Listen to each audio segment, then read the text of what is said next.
Shalom Pak Bambang, saya mau izin bertanya, benarkah semua nabi agamanya Islam? Mohon pencerahannya. Shalom alaikum Bismillah Muhammad. Nah saudara-saudara, tatkala kita membahas mengenai heboh dari ceramah Profesor Moses Sharon, ada 3 hal yang waktu itu saya urai. Yang pertama adalah mengaburkan normativitas dan historisitas agama. Yang kedua, menilai agama orang lain dari perspektif agama Islam. Dan yang ketiga adalah begitu penilaian itu tidak sesuai dengan idealisme yang dibayangkan oleh Islam, maka ada tuduhan pemalsuan. Nah, seperti itu pula ketika banyak ulama, banyak pemikir muslim, meskipun tentu tidak semuanya, memahami kehadiran agama lain. Bagi Islam, dan tentu itu hak setiap orang beragama, memahami bahwa satu-satunya agama yang diridhoi Allah itu Islam. Seperti yang dicatat di dalam Al-Quran, surah Ali Imran ayat 19, Inna dinna indallahil Islam. Sesungguhnya agama di sisi Allah adalah Islam. Dan itu tentu benar bagi orang muslim. Tetapi yang salah apabila mengukur agama orang lain yang memiliki sejarah yang berbeda, pandangan teologi yang berbeda, dibayangkan semuanya seperti orang Islam memahami agamanya. Misalnya, apa yang dikatakan oleh Profesor Moses Sharon, bahwa bagi orang muslim, Islamisasi sejarah itu maknanya adalah semua tokoh-tokoh sejarah dari Adam sampai zaman kita adalah Islam. Ini opini Islam yang dikutip oleh Profesor Moses Sharon. Tetapi faktanya, saudara-saudara, ini yang sebetulnya mau ditunjukkan bagaimana perspektif Islam oleh Profesor Sharon. Faktanya bahwa tidak semua tokoh-tokoh spiritual dunia itu menamakan ajarannya pada saat dia hidup. Itu yang penting. Nabi Muhammad membawa agama Islam, dan nama Islam itu sudah ada pada zaman Muhammad. Seperti tadi ayat yang dikutip, Inna dinna indallahil Islam. Tetapi Yesus tidak seperti itu. Sekalipun Islam membayangkan Yesus tentu seperti Muhammad juga menamakan agamanya Islam. Musa tidak seperti itu. Kita tidak cukup hanya bisa menilai semuanya berdasarkan Islam. Karena apa? Yahudi dan Kristen memiliki perjalanan sejarah yang jauh lebih panjang ketimbang Islam. Karena itu tidak cukup hanya mengemukakan argumentasi teologis benar menurut agama Islam. Tetapi bagaimana harus di cross check dari agama yang kita bahas.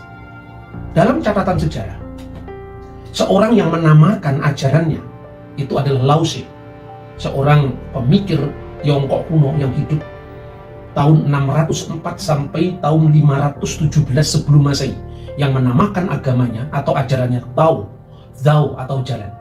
Yang kedua adalah seorang pemimpin agama Manichaeism. Dia menamakan agamanya dengan Dina Nuhra, agama terang dalam bahasa Aramaik. Mani atau Manius itu hidup tahun 216 sampai 274 setelah Masehi. Nah, jadi kata din bahasa Arab itu paralel dengan bahasa Aramaik yang juga dipakai dalam kitab suci agama Mani, dina, dalam makna religion, dalam makna agama seperti yang kita pahami dalam bahasa Indonesia.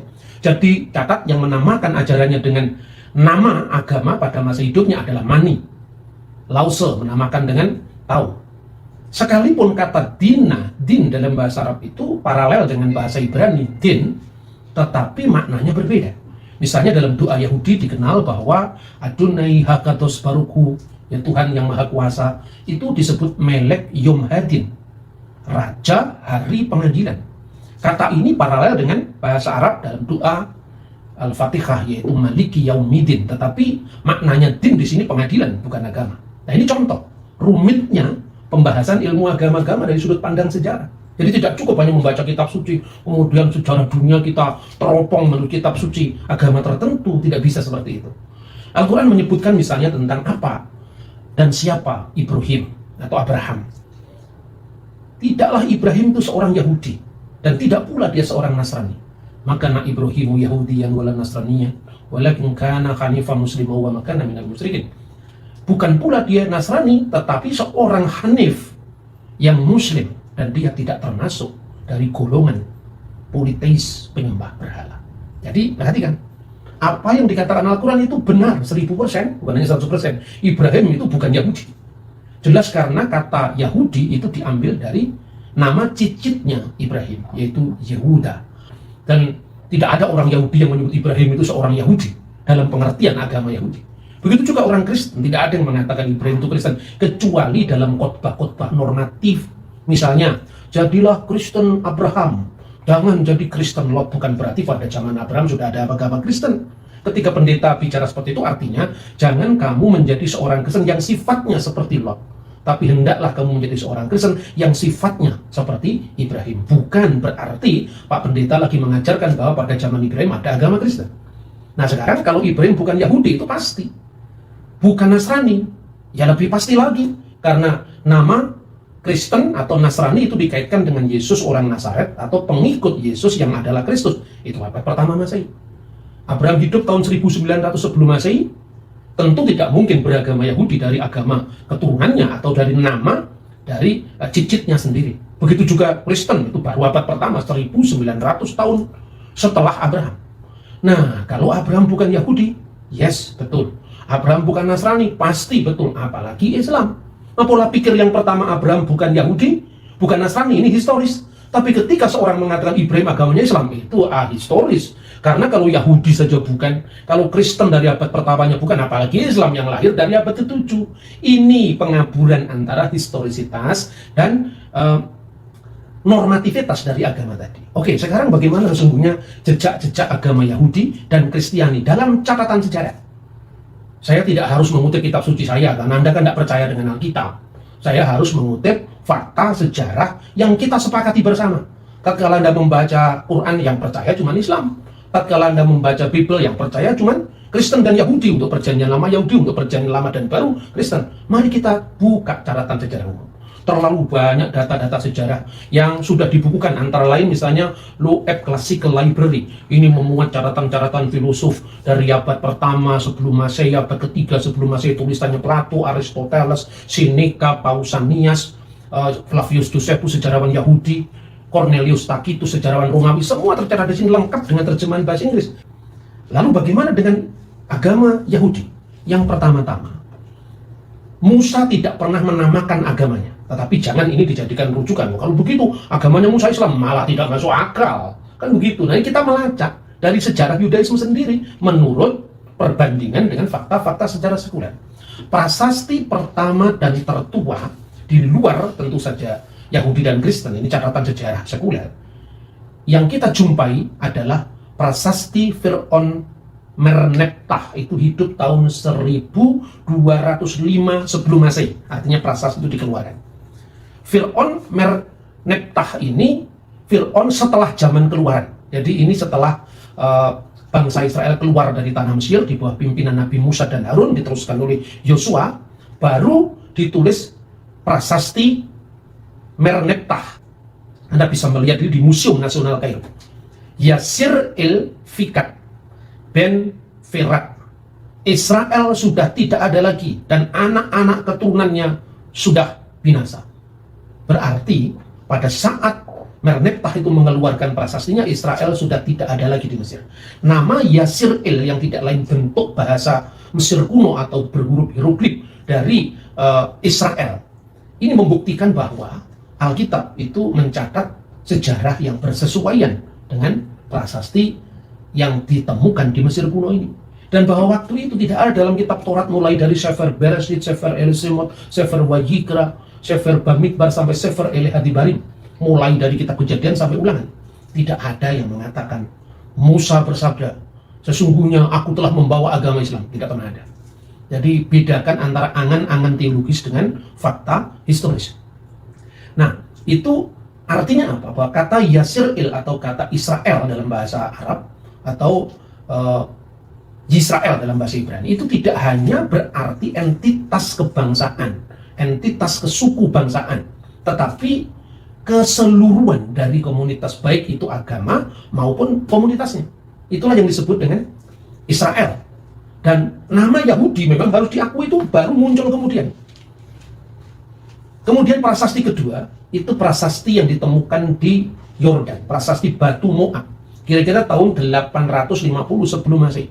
di mana di sana jelas-jelas disebutkan nama Raja Israel setelah zaman Raja Salomo, setelah zaman Nabi Sulaiman dalam bahasanya umat Islam. Ketika Israel sudah terpecah menjadi dua, Israel utara yang berpusat di Samaria, dan Israel atau Yehuda selatan yang berpusat di Yerusalem.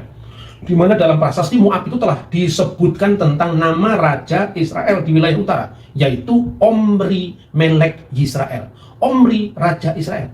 Karena dalam prasasti ini diperhadapkan antara penyembahan terhadap dewa bangsa Moab, yaitu dewa Kamos, yang dihadap-hadapkan dengan Tuhannya orang Israel, ya Adonai Elohim Baruchu, yang disebut dengan nama YHWH di sana. Bacaannya kita tidak tahu seperti apa.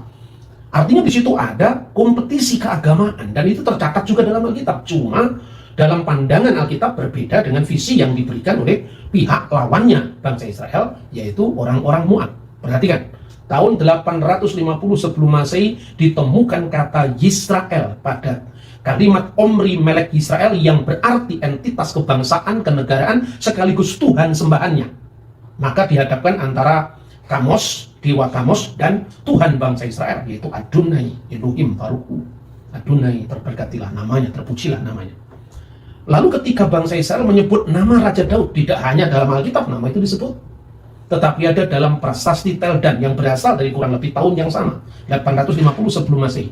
Istilah Bet David, rumah Daud, yang tidak lain adalah wilayah Raja Daud. Nah, baru pada masa Makabe, kira-kira pada abad kedua sebelum Masehi, ditemukan catatan pertama bahwa orang-orang Israel mulai menyebut agama mereka, katakanlah kalau itu disebut religion, tapi paling tidak menyebut perilaku hidup, gaya hidup mereka ketika berhadapan dengan kaum Helenis, kaum Yunani. Mereka menegaskan diri sebagai seorang Yahudi. Nah, kata Yahudi mulai muncul di sana. Jadi kata Yahudi itu bergaya hidup seperti Yehuda, seperti suku Yehuda. Maka muncul kata Yahudut, yaitu Judaism, sebagai kontras cara hidup, gaya hidup yang berbeda dengan kaum Yunani atau kaum Helenis. Jadi jelas memang agama Yahudi tidak pernah mengklaim bahwa agamanya dinamakan seperti itu dari zamannya Musa, apalagi dari zamannya Ibrahim. Itu tidak betul. Itu catatan sejarah. Lalu bagaimana dengan kekristenan? Ibrahim bukan seorang Yahudi, sudah saya jelaskan entitas keagamaan Yahudi dan perjalanan sejarahnya menurut prasasti-prasasti di luar Alkitab. Bagaimana dengan kekristenan? Nah, Yesus pun juga tidak pernah berkata, ikutilah agama Kristen, ini agama yang paling sempurna. Tidak pernah ada. Terminologi seperti itu hanya muncul pada agama Manikianisme yang menyebut agamanya Dina Nuhra, agama terang, dan Islam. Tapi tidak pernah muncul pada sosok historis Musa, sosok historis Daud, sosok historis Yesus, tidak pernah muncul. Nah, karena itu jelas saudara-saudara, saya pernah membaca tafsir Al-Qurtubi. Tafsir ini berbicara tentang komunitas Kristen awal, khususnya yang dikaitkan dengan Paulus. Nah, Qurtubi ini menuduh bahwa Pauluslah yang memalsukan ajaran Kristen. Itu baru abad pertengahan kan munculnya. Tetapi karena dalam tafsir-tafsir sebelumnya, Paulus itu sudah terlanjur dijadikan salah satu dari kelompok murid Yesus yang diutus ke Roma, maka Al-Qurtubi menulis ada dua Paulus. Paulus yang pertama, Paulus pengajar Tauhid yang diutus Nabi Isa, dan Paulus kedua adalah Paulus pemalsu ajaran Yesus. Agama Tauhid yang diajarkan oleh Nabi Isa katanya itu bertahan sampai 81 tahun setelah kenaikan Nabi Isa ke langit. Nah, sekarang tinggal dihitung saja kan. Catatan sejarah menurut Talmud Yahudi, menurut Flavius Josephus, menurut Tacitus, banyak ahli-ahli sejarah abad pertama mengatakan bahwa Yesus Kristus itu disalibkan pada masa pemerintahan Kaisar Tiberius di bawah wali negeri yang namanya Pontius Pilatus. Clear jadi sekarang. Jadi kalau di dalam Alkitab memang tercatat bahwa pengikut Yesus untuk pertama kali misalnya disebut Kristen, bahasa aslinya Kristianos dalam Kisah Rasul 11 ayat 26, ya itu memang fakta sejarah. Begitu juga ketika Kisah Para Rasul, misalnya Masal 24 ayat 5 yang menyebut bahwa Paulus adalah seorang tokoh dari sekte orang Nasrani. Perhatikan, Tiston Nasarayon Airesios. Airesios itu artinya heresi. Jadi tuduhan orang di luar kekristenan bahwa Paulus adalah pemimpin heresi Nasrani. Jadi kata ini muncul memang setelah zamannya Yesus. Tetapi memang Yesus tidak pernah membawa ajaran agama, apalagi agama yang namanya Islam. Ini sungguh pola-pola pikir yang ahistori, tidak bisa dicocokkan dengan sumber sejarah manapun juga. Nah sekarang bagaimana? Paralel dari catatan Alkitab bahwa Paulus disebut sebagai pemimpin sekte Nasrani.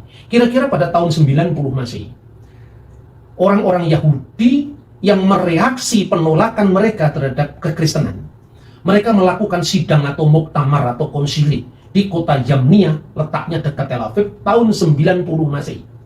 Lalu mereka menambahkan di dalam doa mereka yang dikenal dengan Simuneh Esrek 18, Benediktus 18 berkat. Di dalam 18 berkat itu ditambahkan atau disisipkan yang disebut birkat haminim, birkat bagi orang-orang sesat. Lalu muncul kata Nosrim di sana. Ini tahun 90 Masehi. VH Nosrim, VH minim, Kirega, Yefedu, Yimehu Misefer Hakayim, Vim Sadikim Al-Yiktab. Hendaklah orang-orang Nosrim, VH minim, orang-orang sesat yang lain, Kirega, Yefedu, Yimehu Misefer Hakayim, segera binasa dan namanya terhapus dari Sefer Hakayim, kitab kehidupan, dalam catatan kitab kehidupan, bersama dengan orang-orang yang benar. Vim Sedikim Al-Yiktabu, dalam catatan orang-orang yang benar. Itu tahun 90 Masehi. Jadi artinya kalau 33 waktu Yesus disalibkan dan kemudian naik ke surga, katakanlah kalau Islam tidak percaya ke penyaliban, meskipun itu fakta sejarah semua clear, tidak baca Alkitab pun Yesus disalib, katakanlah kenaikan ke surga tahun 33 ditambah 81 seperti dugaan Al-Qurtubi tadi, berarti ketemu angka tahun 114 Masehi. Baru saat itu ada namanya agama Nasrani. Nah ini tahun 90, fakta sejarah mencatat bahwa muktamar Yahudi di kota Yabne sudah menyebut orang Kristen dalam kutukan mereka yang mereka sebut sebagai orang-orang Nosrim atau Nesarim atau pengikut Yesus dari Nazaret. Nah satu angka lagi perlu Anda catat. Sebelum tahun 114, 33 plus 81 tadi, Cornelius Tacitus, tahun 95, ini sebelum tahun 114, nama Kristen sudah muncul di sana. Christianos apilabat autor nominis Eus Christus Tibero imperitate per precurator Pontium Pilatum supplicio advectus erat. Kristen yang asalnya dari nama orang yang disebut Kristus telah disalibkan pada masa Kaisar Tiberius di bawah prokurator kita Pontius Pilatus. Jadi jelas, sebelum tahun 114 menurut hitungan 81 tahun pengikut Nabi Isa dulu masih disebut orang Muslim. Baru setelah itu ada kata Kristen. Ini tidak cocok dengan sejarah. Tutuplah Alkitab, tidak usah dibaca Alkitab. Fakta sejarah mencatat Tacitus, seorang sejarawan Romawi, ahli hukum Romawi, begitu juga dokumen Yahudi yang disebut dalam Simuneh Esrek yang menambahkan birkat haminim sudah menyebut kata Nosrim sesuai dengan apa yang tercatat di dalam Kisah Rasul 24 ayat 5, dan sudah menyebut kata Christianos, Kristiani, bentuk Latin dari Christianos, Christianus bahasa Latin, Christianos bahasa Yunani. Dalam catatan Tacitus telah disebut di dalam Kisah Rasul 11 ayat 26. Mari kita berpikir secara historis. Karena apa? Fanatisme itu muncul karena orang tidak mengenal pihak lain yang berbeda. Mari kita mengenal agama secara historis. Karena apa? Ya seperti sering saya sampaikan, sejarah yang penuh bukti adalah mitra bagi iman yang penuh bakti. Oke Pak Bambang, penjelasan Anda sangat mencerahkan dan menguatkan iman kami. Terima kasih, Tuhan Yesus memberkati.